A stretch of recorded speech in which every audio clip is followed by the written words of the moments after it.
समस्त कपड़े उतार दिए, नग्न हो गए।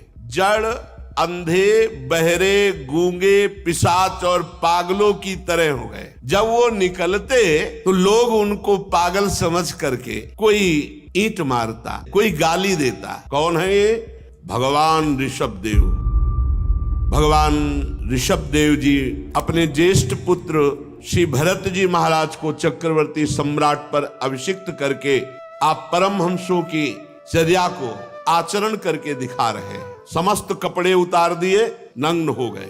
जड़, अंधे, बहरे, गूंगे, पिशाच और पागलों की तरह हो गए और अब अपने नगर से बाहर निकल पड़े। दिगंबर, कोई वस्त्र नहीं, बाल बिखेर लिया, मानो कोई जड़ हो, अंधा हो, बहरा हो, गूंगा हो, पिशाचवत, पागलवत अपने अवधूत वृत्ति। जब वो निकलते तो लोग उनको पागल समझ करके कोई ईंट मारता, कोई पेशाब कर देता, दुरुक्ति, कोई गाली देता, कोई थूक देता, कोई ढेला मारता, कोई बिष्ठा, कोई पकड़ करके उनको उनके मुख के सामने अधोवायु छोड़ता। ये तिरस्कार। कौन है ये?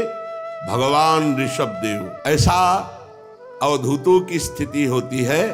उस अवधूत परमहंस स्थिति का आचरण करके दिखा रहे हैं। ये जो विरक्त होकर के मौन आश्रय लेकर के विचरण करते हैं, उनको ये प्रसाद जरूर मिलता है। अपने लोगों को मिला है प्रसाद। ये गाली मिलना, मार पिटाई मिलना, धक्का मारना, नाना प्रकार के कटु वचन कहना, कई दिन भूखे रहना, नाना प्रकार के क्लेश ये मिलते हैं। जरा भी इन बातों पर ध्यान ना देते हुए ये शरीर असत्य है, जितनी चेष्टाएं हैं ये सब भ्रम है, किंचन मात्र शरीर में अहमता ममता नहीं। बस यही सूत्र काम करता है। जब कुम्हार अपनी मटकी को सूर्य के ताप से तपा करके और आवे में जला करके पक्का करके बाजार में रखते ना, सिक्के से बजाई जाती है। अगर भन्न भन्न बोलने लगे तो समझ लो कहीं छेद है, कहीं एकदम टनाटन एकदम। तो इसमें बोल नहीं निकलते तो टनाटन। अगर भन भनाया तो अभी कीमत वाला नहीं है।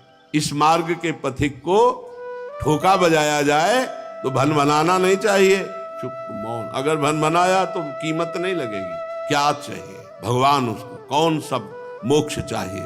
सायुज्य, सारूप्य, सारिष्ट, सामीप्य, एकत्व। कोई धूल फेंकता, कोई लघु शंका कर देता, कोई थूकता, कोई मारता, कोई खोटी खरी सुनाता, ये सब भ्रम है।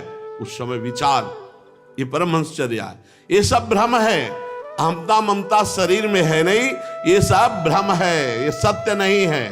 खास बात यही है, अपने परमात्म स्वरूप में स्थित अखंड चित्तवृत्ति ब्रह्माकार।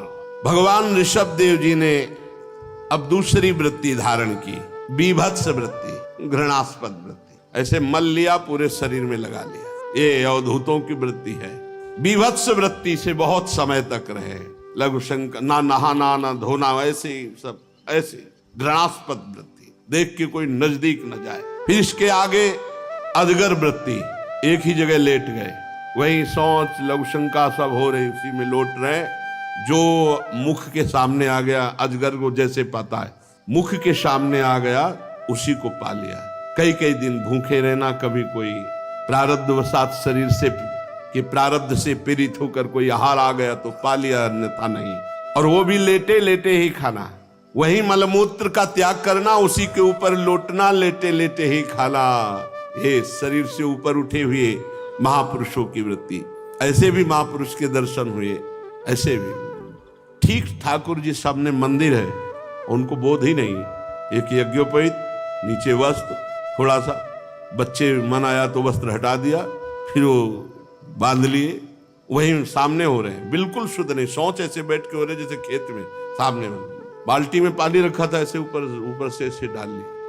क्या स्थिति! हर समय भगवदाकार स्थिति। एक सेकंड के लिए भी कहीं देश स्थित, हजारों मच्छर पूरे शरीर में, कोई मतलब तेजो में मुख कांति, हर समय वो भक्ति से अवधूत अवस्था को प्राप्त महापुरुष, हर समय नाम उनकी जिह्वा से निकला। हर समय बीच बीच में चीख पड़ते थे, इंद्र नीलमणि, नीलमणि, प्रभु की तरफ चीख पड़ते थे। 3-4 दिन रहे, 3-4 दिन रहे। ऐसे जब महापुरुष मिलते तो पीछा कर लेते, जहां स्थिति समझने के लिए। जैसे ब्रह्मलीन महापुरुष मिले तो पीछा कर लेते, 3-4 दिन रात दिन उन्हीं के साथ रहते, उसी मल में लौट करके पूरे शरीर को मल से सान लेते। लेकिन आश्चर्य की बात कि ऋषभ देव जी महाराज जी के तस्य हा यह पुरीश सुरभि सौगंध वायुस्तम देशम 10 योजनम समन्तात सुरभिम चकार। 10 योजन तक उस मल की सुगंध जाती थी। भगवान ऋषभ देव जी के मल से बड़ी सुगंध निकलती, जो 10 योजन, 1 योजन का मतलब 4 कोस, तो 10 योजन का मतलब 40 है नहीं, 40 कोस, 4 से 12 120 किलोमीटर खुशबू जाती थी। भगवान है ना। और आचार्यों की जैसे परमहंस, अवधूत, विभत्स, अजगर, इन आचार्यों की, महापुरुषों की वो आचरण वृत्ति करके दिखा रहे हैं। गौ मृग काकादि वृत्तियों को स्वीकार किया। जैसे काफी समय तक धर्म सम्राट करपात्री जी ने केवल हाथ से जल पीना, हाथ में ही भोजन, हाथ में ही पाल। एक सन्यासी जी को देखा था हाथ पीछे बांध ली। अब जैसे ये गौ वृत्ति, तो गौ के हाथ तो नहीं होते ना, तो मुंह में ऐसे जो पानी पिया गंगा जी में ऐसे पशु की तरह, और ऐसे पत्तल में भोजन रख दिया सान के, तो जो मुंह, गौ वृत्ति, मृग वृत्ति, काक वृत्ति, बड़े कठोर गंगा किनारे एक से एक महापुरुषों के दर्शन हुए। जब ये लगता कि हम ऐसे घूम रहे तपस्या में जीवन, तो जब उनकी तपस्याएं देखते थे लगता कुछ नहीं है, हम जवान हैं, ये वयोवृद्ध हैं, कितनी कठोर तपस्या। तब और वैराग्य बढ़ता। परमहंसों को त्याग के आदर्श की शिक्षा देने के लिए मोक्षाधिपति भगवान ऋषभ देव ने कई तरह के योगाचर्यों का आचरण किया। वे निरंतर सर्वश्रेष्ठ महान आनंद का अनुभव करते रहते थे। उनकी दृष्टि में निरुपाधिक रूप से संपूर्ण प्राणियों के आत्मा अपने आत्मस्वरूप भगवान वासुदेव से किसी प्रकार का भेद नहीं रह गया था। अभेद स्थिति, भगवत स्वरूप, यहीं जाकर सारे पुरुषार्थ पूर्ण होते हैं भगवत स्वरूप में।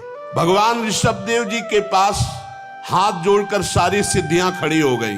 आकाश गमन, आकाश से जा सकते हो, और मन गमन, मन के अनुसार पहुंच सकते हो। जैसे आप यहां कभी अमेरिका गए और अभी सोचा उस स्थान को, वहीं पहुंच गए सशरीर, ये सिद्धि। अंतर ध्यान हो जाना, दूसरे के शरीर में प्रवेश कर जाना, लाखों करोड़ों कोस दूर की बात को देख लेना, सुन लेना, ये सब सिद्धियां आकर के हाथ जोड़कर खड़ी हो गई। पर भगवान ऋषभ देव जी ने एक भी सिद्धि स्वीकार नहीं की। राजा परीक्षित ने पूछा, भगवान, योग रूपी वायु से प्रज्वलित हुई ज्ञानाग्नि से जिनके राग आदि कर्म दग्ध हो गए थे, यदि उनको ये अनिमादिक सिद्धियां कर प्राप्त हुई तो उन्होंने स्वीकार क्यों नहीं किया? क्योंकि वो तो ब्रह्म स्वरूप में स्थित थे, उनका सिद्धियां क्या बिगाड़ सकती थी? फिर ऋषभ भगवान ने इन सिद्धियों को क्यों स्वीकार नहीं किया? बहुत ध्यान देने का विषय। लोग इसी को सिद्धि मान लेते हैं भगवत मार्ग की।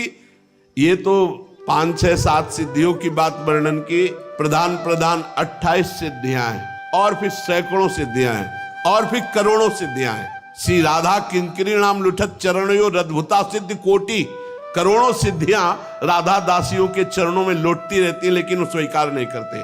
भगवान ऋषभ देव जी ने सिद्धियां क्यों नहीं स्वीकार की? उन सिद्धियों को स्वीकार नहीं किया जाता। अगर स्वीकार कर ले तो भगवत प्राप्ति नहीं होगी। श्री सुखदेव जी ने कहा, तुम्हारा कहना ठीक है राजन की वो ब्रह्मबोध संपन्न महापुरुष, किंतु बहुत सुंदर बात कह रहे, बहुत सुंदर। जैसे चालाक व्याध ने मृग को पकड़ लिया तो वो मृग पर विश्वास करके उसे छूट नहीं दे देगा, नहीं तो भाग जाएगा मृग। ऐसे ही मन पर कभी विश्वास नहीं किया, मन का भरोसा कभी योगी न कर ले, नहीं तो कभी भी वो गिरा सकता है।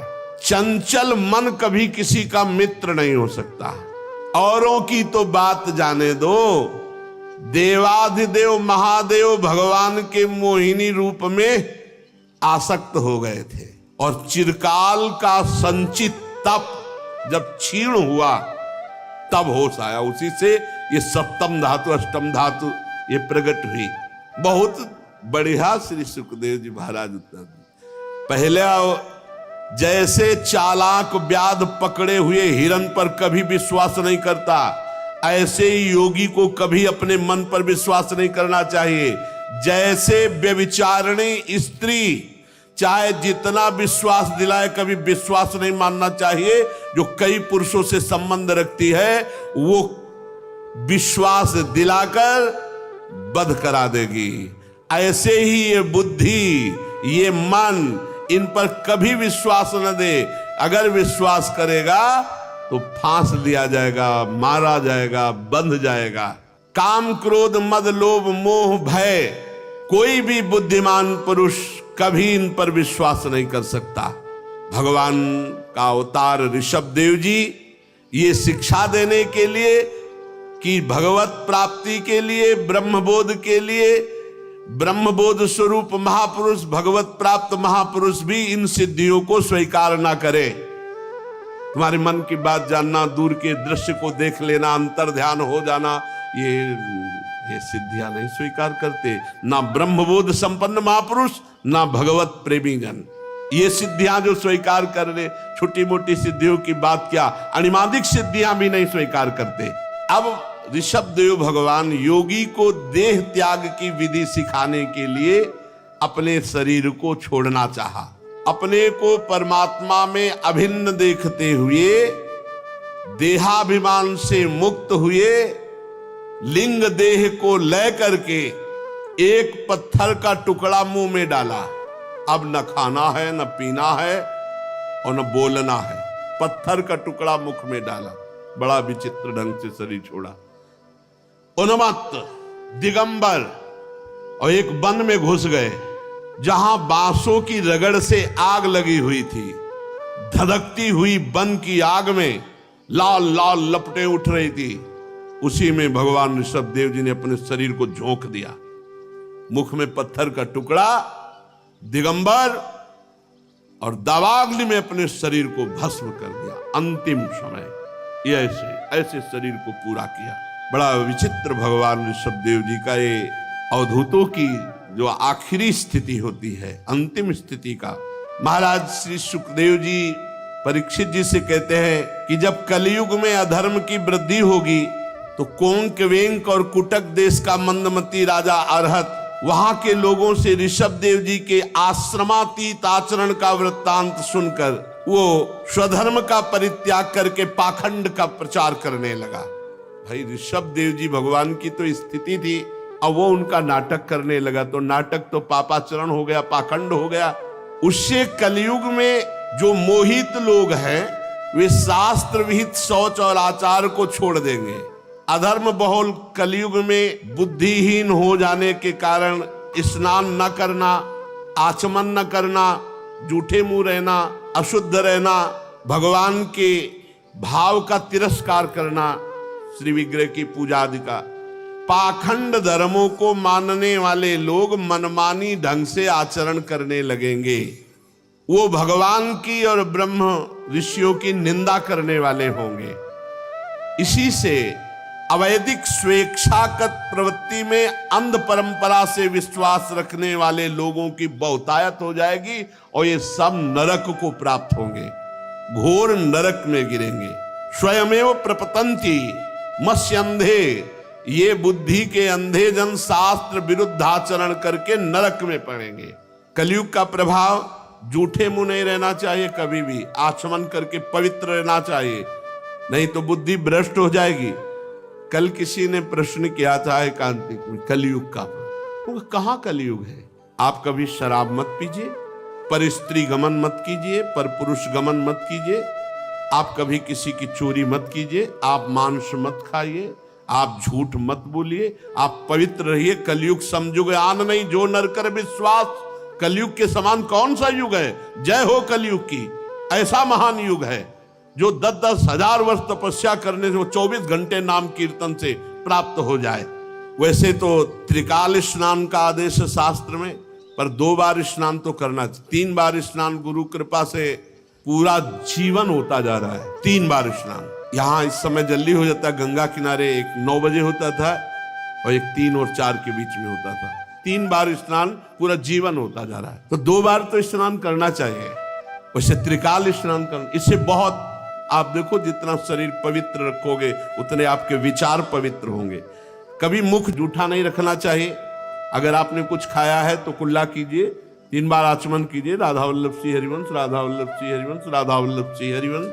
कपड़े अशुद्ध नहीं होने चाहिए। अब जो जिसमें शौच हुए हो उसी में बैठ के लोग शंका हो रहे हो तुम्हारे सारे कपड़े अशुद्ध हो गए कि नहीं हो गए। अब उसी में रसोई जाओगे, पूरा रसोई अशुद्ध, सब अशुद्ध। पवित्रता भगवान की तरफ ले जाती है, अपवित्रता भोगों की तरफ ले जाती है।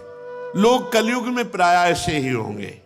भगवान का ये अवतार मोक्ष मार्ग की शिक्षा देने वाले परमहंसों के लिए हुआ। अहो, जन्म रहित भगवान ऋषभ देव के मार्ग पर कोई दूसरा योगी मन से भी कैसे चल सकता है?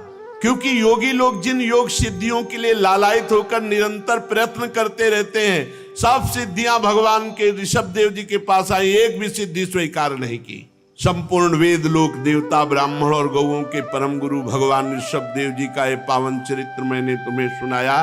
हे राजन, जो मनुष्य भगवान ऋषभ देव जी का ये चरित्र सुनेगा उसके पाप नष्ट हो जाएंगे।